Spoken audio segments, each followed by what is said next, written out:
बच्चों, हम लोग विज्ञान विषय में छठा अध्याय जैव प्रक्रम पढ़ रहे हैं, है ना। पिछली क्लास में हम लोगों ने पढ़ा कि जैव प्रक्रम किसे कहते हैं, जैव प्रक्रम के प्रकार, है ना, और पोषण विधि के हिसाब से कि विधि के आधार पर जीवों का वर्गीकरण, ठीक, जिसमें हम लोगों ने स्वपोषी और परपोषी के बारे में पढ़ा। परपोषी या वैसे आज हम लोग डिटेल में पढ़ेंगे, लेकिन स्वपोषी और परपोषी तक हम लोगों ने पढ़ा था। अब सबसे पहले फिर थोड़ा सा रिवीजन हो जाए कि जैव प्रक्रम किसे कहते हैं। वे सभी क्रियाएं जो जीवों के लिए आवश्यक है या जिसके कारण जीवन है, वे प्रक्रियाएं हमारे शरीर के अंदर जो होती हैं वो हमारे जीवन के लिए आवश्यक है, जिसके कारण हम लोग जी रहे हैं। तो इसलिए हम लोग ये कह सकते हैं कि जैव प्रक्रम जीने के लिए आवश्यक है ना।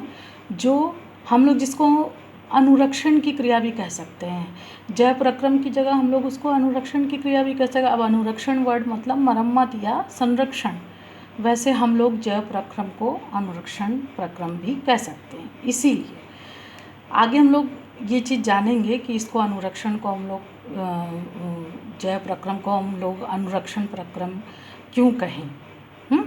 अब जैव प्रक्रम निम्न हैं, कौन कौन सी हैं?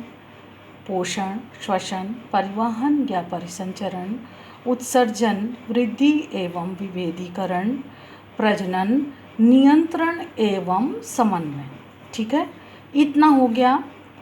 अब इसके बाद हम लोगों ने ये पढ़ा था कि पोषण विधि के आधार पर जीवों को दो भागों में हम लोगों ने बांटा था पिछली बार, जब पहला स्वपोषी और दूसरा परपोषी।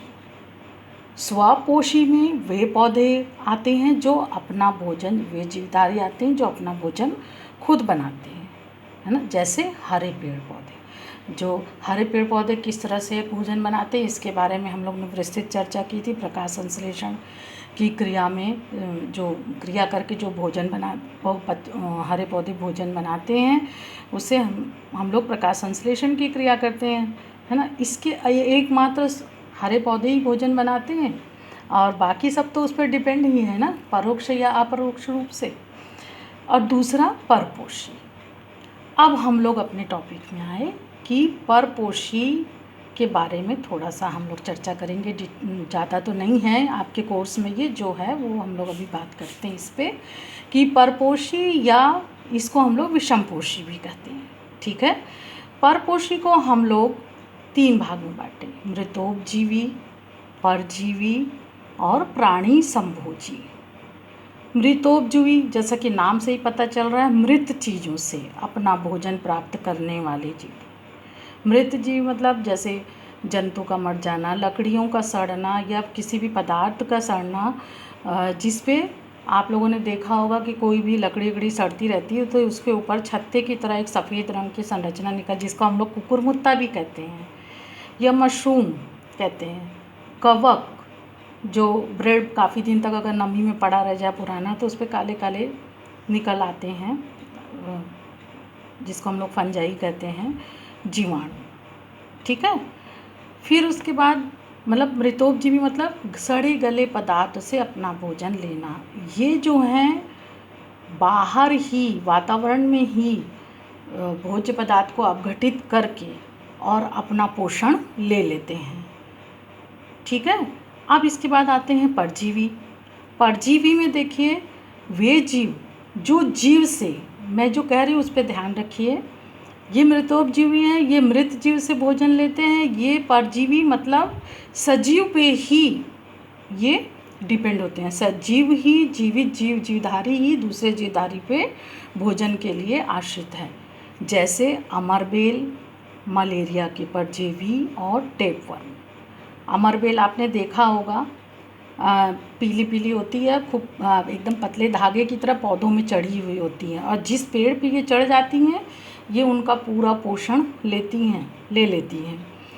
इसके बाद मलेरिया परजीवी तो आप जानते ही हैं कि जब आपको मलेरिया बुखार होता है तो उसके पैरासाइट्स जो परजीवी हैं वो ब्लड में होते हैं, जो आप इस ब्लड टेस्ट में डॉक्टर इसी को तो टेस्ट करते हैं ना, तो फिर मलेरिया की दवा दी जाती है। इसके बाद टैप वर्म जो है वो आंतों में उस टैप वर्म की संरचना जो मुख में हुक होता है उससे वो आंतों में चिपक करके भोजन आपके हाथों से वो लेते रहते हैं।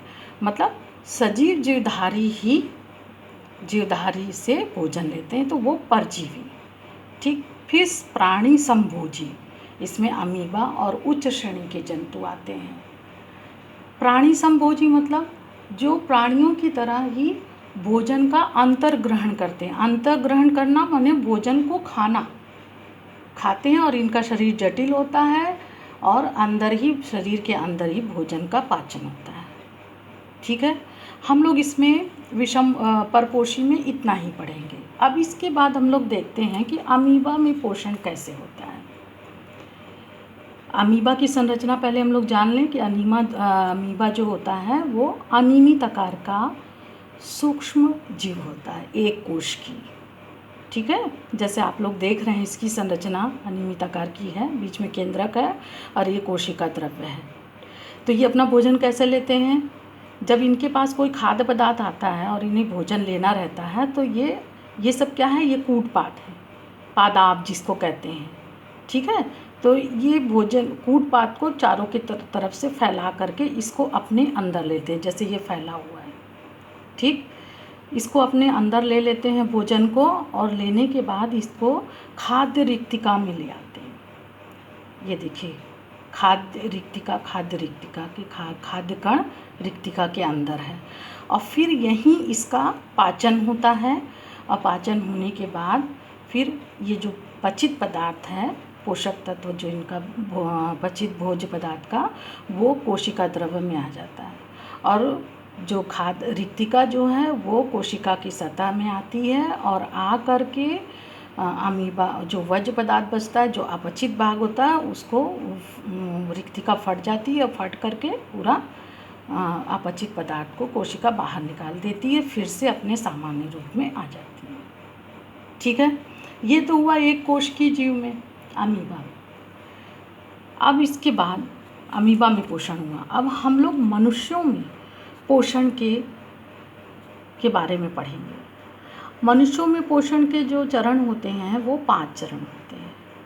ठीक है, पहला अंतर्ग्रहण, इंजेशन, दूसरा पाचन डाइजेशन, और अवशोषण एब्जॉर्प्शन, और स्वांगीकरण एसिमिलेशन, बहिक्षेपण या मल त्याग इजेशन। ठीक है, अब अंतर्ग्रहण से आपने क्या समझा?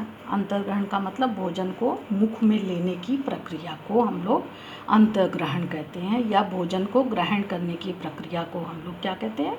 अंतर्ग्रहण कहते हैं। ठीक है, फिर उसके बाद पाचन की परिभाषा हमको समझनी पड़ेगी पहले, कि इस प्रक्रिया में जो भोजन के बड़े बड़े कण होते हैं वो अघुलनशील होते हैं। उस अघुलनशील भोजन के अणु को सरल घुलनशील अणुओं में बदलने की प्रक्रिया को क्या कहते हैं? पाचन कहते हैं। ठीक है, फिर आया अवशोषण। अब जब ये हमने क्या पढ़ा पाचन में, कि भोजन के जो बड़े बड़े अघुलनशील जो भोजन के अणु हैं उनको सरल घुलनशील अणु में तोड़ते हैं। अब यही सरल घुलनशील भोजन के अणु आहार नाल की क्षुद्रांत मतलब एकदम शुद्ध हिंदी है ये, छोटी आंत में या स्मॉल इंटेस्टाइन में आकर के अवशोषित होती है। किस किस रूप में? ग्लूकोज या एमिनो अम्ल। ठीक है, और ग्लूकोज एमिनो अम्ल का विसरण के द्वारा ये रक्त कोशिकाओं में चला जाता है, और भोजन में जो वसी अम्ल, भोजन के पचने के बाद जो वसी अम्ल और ग्लिसरॉल बनता है, वो उसका विसरण जो है लसिका की कोशिकाओं में होता है। ठीक है, अब आइए स्वांगीकरण में। स्वांगीकरण का मतलब है कि आत्मसात कर लेना, या स्वांगीकरण का मतलब है कि अवशोषित भोज्य पदार्थ जो अवशोषण हो गया, किसमें? छोटी आंत में। अवशोषण के बाद अवशोषित पदार्थ में क्या है? ग्लूकोज और एमिनो अम्ल और वसा, ये रक्त परिसंचरण तंत्र में चले जाते हैं।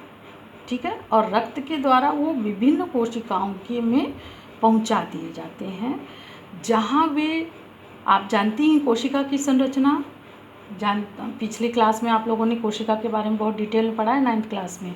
कोशिका में जो जीवद्रव्य होता है उसमें वो विलीन हो जाती है। कोशिका में जब जीवद्रव्य विलीन हो जाते हैं तो फिर वहाँ से वो सारे जो विलीन जो पदार्थ हैं वो जीवद्रव्य में विलीन होने के बाद सारे शरीर के सारे कोशिकाओं में वो चले जाते हैं, और जहाँ भी क्षतिग्रस्त ऊतक और कोशिकाएं होती हैं उसकी मरम्मत के कार्य में वो काम आते हैं, ऊर्जा के उत्पादन में काम आते हैं और जीवद्रव्य के निर्माण में काम आते हैं। इसीलिए इस क्रिया को हम लोग क्या कहते हैं, इस क्रिया को हम लोगों ने दूसरा नाम, जैव प्रक्रम का दूसरा नाम हम लोगों ने क्या रखा है, अनुरक्षण की प्रक्रम, इसीलिए इसको अनुरक्षण कार्य भी कहते हैं। ठीक है। अब इसके बाद बहिक्षेपण या मल त्याग, भोजन के जो अपचित भाग होते हैं उसको शरीर से बाहर निकालने की क्रिया को बहिक्षेपण कहते हैं। उच्च श्रेणी के प्राणियों में आहार नाल के अंतिम सिरे पर स्थित गुदा द्वार द्वारा ये अपशिष्ट पदार्थ जो बाहर निकाल दिया जाता है। ठीक है। और अमीबा का तो आप जानते हैं कि अमीबा में जो है रिक्तिका जो है वो बाहर आकर के सतह पे आकर के फट जाती है और अपचित पदार्थ को बाहर निकाल देती है। और जो उच्च श्रेणी के जो जंतु होते हैं उसमें गुदा द्वार, आहार नाल के लास्ट में सिरे पे, अंतिम सिरे पे स्थित गुदा द्वार होता है जो अपशिष्ट पदार्थ को बाहर निकाल दिया जाता है, बाहर निकाल देता है। बस आज हम लोग इतना ही पढ़ेंगे। आपको मैं अब लिंक भी भेजना शुरू करूँगी, उस लिंक को भी आप खोल के देखिए और समझिए।